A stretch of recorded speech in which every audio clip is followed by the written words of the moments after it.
இந்த வீடியோ நிறையா நீங்கள் பார்த்துட்டு வரீங்க. இந்த வீடியோ பிடிச்சிருந்துச்சுன்னா ஷேர் பண்ணுங்கள், லைக் பண்ணுங்கள், மறந்துடாமல் சப்ஸ்கிரைப் பண்ணுங்கள். ஓகேங்களா? ப்ளஸ் வந்து பார்த்திங்கன்னா உங்களுக்கு இந்த கிளாஸஸ் வேணும் அப்படின்னா ஆன்லைன் கிளாஸஸ் இருக்குது. நீங்கள் அதுக்கு வந்து என்னென்னு கான்டாக்ட் பண்ணிங்கன்னா சொல்லுவோம் எப்படின்னு. ப்ளஸ் டேரெக்டாக கிளாஸ் வேணாலும் இருக்குது. என்ன டீட்டெயில்ஸ் வேணாலும் பை ஃபோனில் கேட்டுக்கங்க. ஓகே, இப்போ நம்ம வீடியோக்குள்ளே போகலாம். 19 வீடியோ. இந்த 19 வீடியோவில் பார்த்திங்கன்னா டென்சஸ் மட்டும் எக்ஸ்பிளைன் பண்ணியிருக்கோம். இப்போது நம்ம அடுத்த லெவலுக்கு வரணுன்னா பாசிவ் வாய்ஸை பற்றி கிளியர் ஐடியா இருந்தால் தான் நீங்கள் நல்லா பேச முடியும்.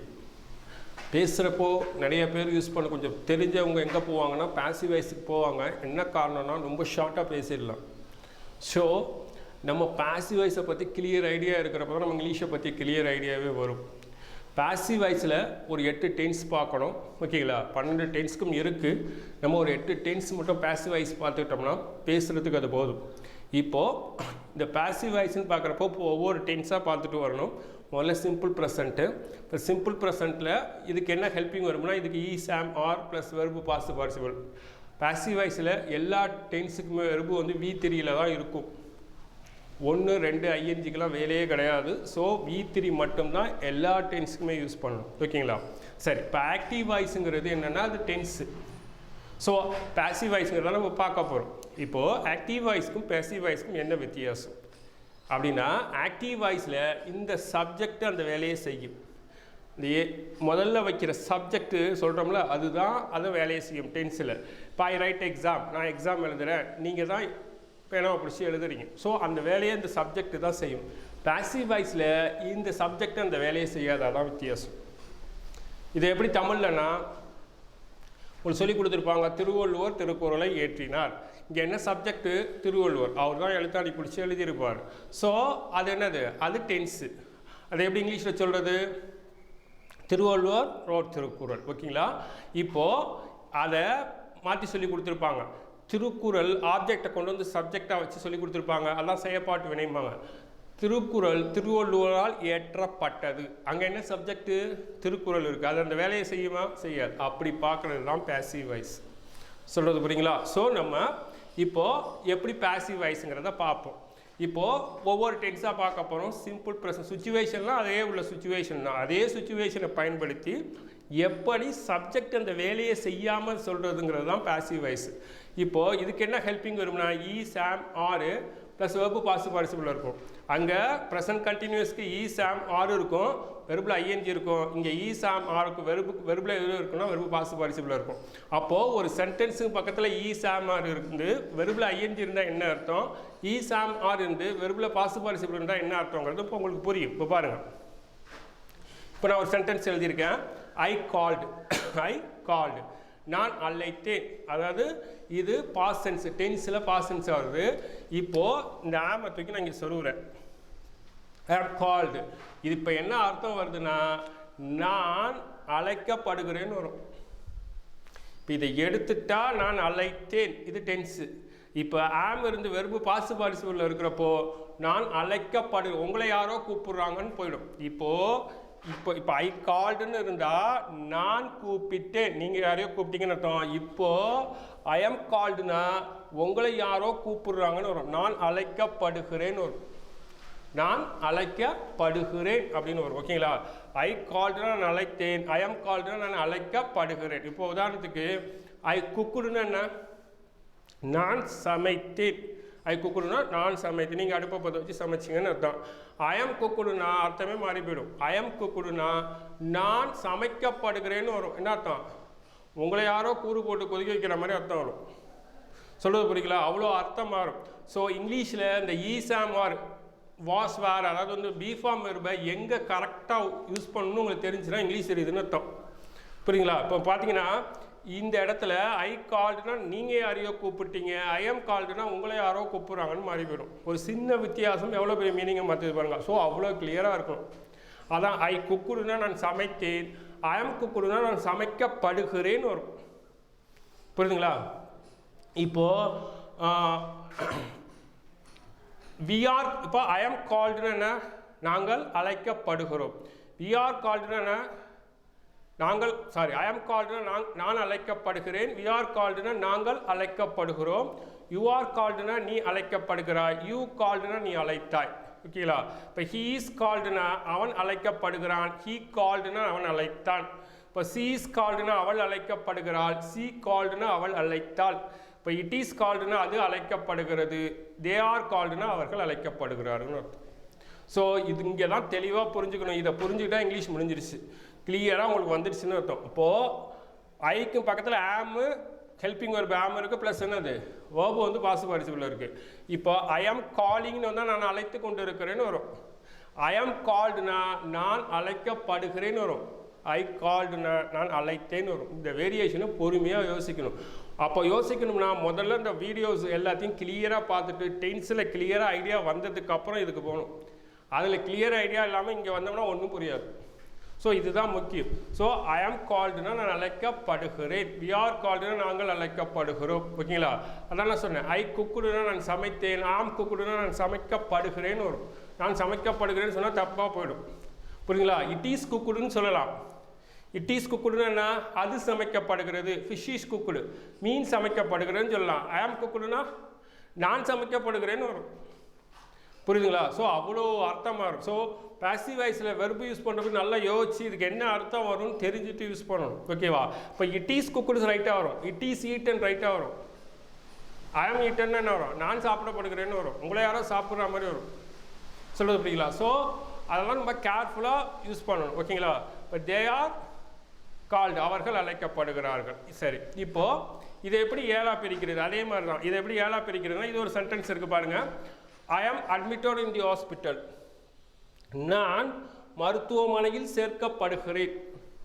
நான் மருத்துவமனையில் சேர்க்கப்படுகிறேன். அப்போ என்ன அர்த்தம்? நீங்கள் வந்து அந்த உங்களை வந்து யாரோ ஆஸ்பத்திரியில் சேர்த்துருக்காங்கன்னு அர்த்தம். நீங்கள் அந்த வேலையை செய்யலை. ஐ ஆம் அட்மிட்டட் இன் தி ஹாஸ்பிட்டல்னா நான் மருத்துவமனையில் சேர்க்கப்படுகிறேன். இப்போ இதை எடுத்துட்டேன்னு வச்சுங்களேன், ஐ அட்மிட்டட் இந்த ஆம் எடுத்துட்டா என்ன வரும்? ஐ அட்மிட்டட் இன் தி ஹாஸ்பிட்டல் வரும். நான் ஆஸ்பத்திரியில் சேர்த்தேன்னு வரும். புரியுதா? ஐ ஆம் அட்மிட்டட்னா நான் சேர்க்கப்படுகிறேன், ஐ அட்மிட்டட்னா நான் சேர்த்தேன்னு வரும். இந்த சென்டென்ஸில் உங்களை யாரோ ஆஸ்பத்திரியில் சேர்த்துருக்காங்க, இதை எடுத்துட்டா நீங்கள் யாரையோ ஆஸ்பத்திரியில் சேர்த்துருக்கீங்கன்னு மாறும். எவ்வளோ பெரிய வித்தியாசம் பாருங்கள். ஒரு சின்ன வித்தியாசம் எவ்வளோ பெரிய மீனிங்கை மாற்றுது பாருங்கள். ஸோ இதில் கிளியர் ஆகிட்டிங்கன்னா அவ்வளோதான் இங்கிலீஷ். ஸோ இந்த டென்ஸை கிளியர் ஆக்கிட்டு இங்கே வந்தீங்கன்னா கிளியராக இருக்கும். ஓகேவா? இப்போ இதை கொஸ்டினாக பார்க்குறப்போ am I admitted in the hospital? நான் மருத்துவமனையில் சேர்க்கப்படுகிறேனா? நான் மருத்துவமனையில் சேர்க்கப்படுகிறேனா? அதான் கொஸ்டின் இந்த ஆமத்துக்கு முன்னாடி ஐ அந்தானே வந்துடும், அவ்வளோதான். am I admitted in the hospital? நான் மருத்துவமனையில் சேர்க்கப்படுகிறேனா?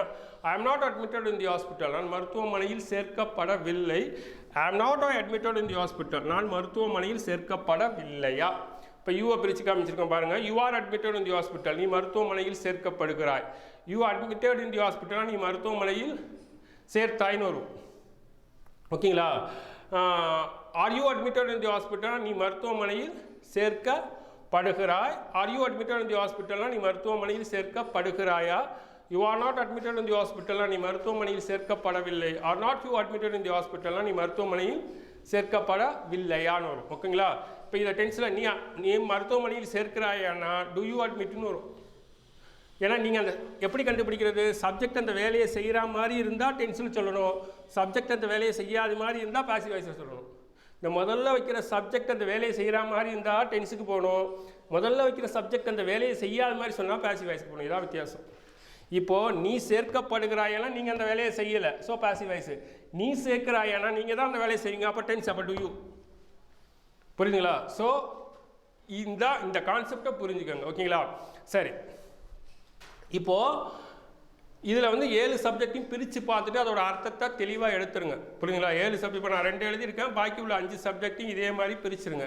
இப்போ ஹீனா he is admitted in the hospital, is he admitted in the hospital, he is not admitted in the hospital, is not he admitted in the ஹாஸ்பிட்டல்னு வரும். எழுதிக்கிட்டு practice பண்ணுங்கள். இந்த ஐ to தே வரைக்கும் சொல்கிறதுக்கு ப்ராக்டிஸ் பண்ணுங்கள். ஓகேங்களா? இப்போது ஐ ரைட் எக்ஸாம்ங்கிறோம், நான் எக்ஸாம் எழுதுகிறேன். இதை எப்படி? இது வந்து டென்ஸு, நான் எக்ஸாம் எழுதுகிறேன். இதை பாசிவ் வாய்ஸாக சொல்லணும்னா ஆப்ஜெக்ட்டு முன்னாடி வரும். ஸோ எது முன்னாடி வரும்? எக்ஸாம். இந்த எக்ஸாமை 7 சப்ஜெக்டில் எதில் வைக்கணும்னு பார்க்கணும். எதில் வைப்போம்? இட்டில் வைப்போம். தெரியலன்னா அடுத்த சென்டென்ஸ் கொண்டு பார்த்தீங்கன்னா எக்ஸாம் எழுதப்படுகிறது அதுவும். ஓகேங்களா? ஸோ எக்ஸாம் இட்டில் வரும். இட்டுக்கு பாசிவ் வாய்ஸில் இங்கே என்ன வரும்? ஈஸ் வரும். ஸோ எக்ஸாம் ஈஸ் ஓபதில் தான் இருக்கட்டும். மூணாவது காலம் ரிட்டர்ன் பை மீ. இப்போ நான் எக்ஸாம் எழுதுகிறேன், எக்ஸாம் என்னால் எழுதப்படுகிறது. புரியுதுங்களா? இந்த பை வந்தால் தான் பாசிவ் வாய்ஸ், அப்படிலாம் கிடையாது. தேவைப்பட்டால் யாருன்னு மென்ஷன் பண்ணணுன்னா தான் பை தேவைப்படும். இப்போ இந்த சென்டென்ஸ்லாம் எழுதியிருக்க மாட்டேன். புரியுதுங்களா? இங்கே தேவைப்படுது, யாருன்னு சொல்லணுங்கிறதுக்காண்டி நம்ம மென்ஷன் பண்ணுறோம். இப்போ இதுக்கு என்ன அர்த்தம்னா, நான் எக்ஸாம் எழுதுகிறேன், எக்ஸாம் இந்த முதல்ல சப்ஜெக்டை உச்சரிச்சுட்டு பின்னாடி வரணும். நான் எக்ஸாம் எழுதுகிறேன், எக்ஸாம் என்னால் எழுதப்படுகிறது. ஓகேங்களா? இப்போ he gives me 10,000, அவன் 10,000 ரூபாய் எனக்கு கொடுக்குறான். சரி, இதை பார்த்தீங்கன்னா இன்டைரக்ட் ஆப்ஜெக்ட், இது பார்த்தீங்கன்னா டைரக்ட் ஆப்ஜெக்ட். ரெண்டு இருந்துச்சுன்னா டைரக்ட் ஆப்ஜெக்டை முன்னாடி எடுத்துக்க வேண்டியதான். ஸோ 10,000 10,000 எதில் வரும்? இட்டில் வரும். இட்டுக்கு என்ன வரும்? ஈஸ் வரும். ஓபங்க இருக்கணும் மூணாவது காலம். எழுதிட்டு இன்டைரக்ட் ஆப்ஜெக்டை சேர்த்துட்டு அப்புறம் சப்ஜெக்டாக ஆப்ஜெக்டாக மாற்ற வேண்டியதான் by him.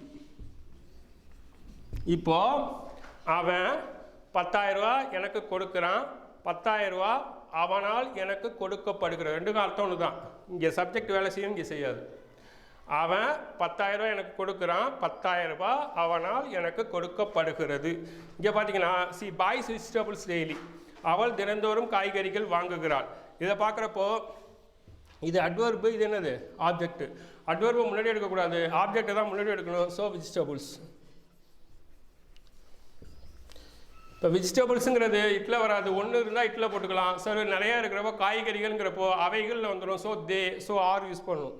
Vegetables are pot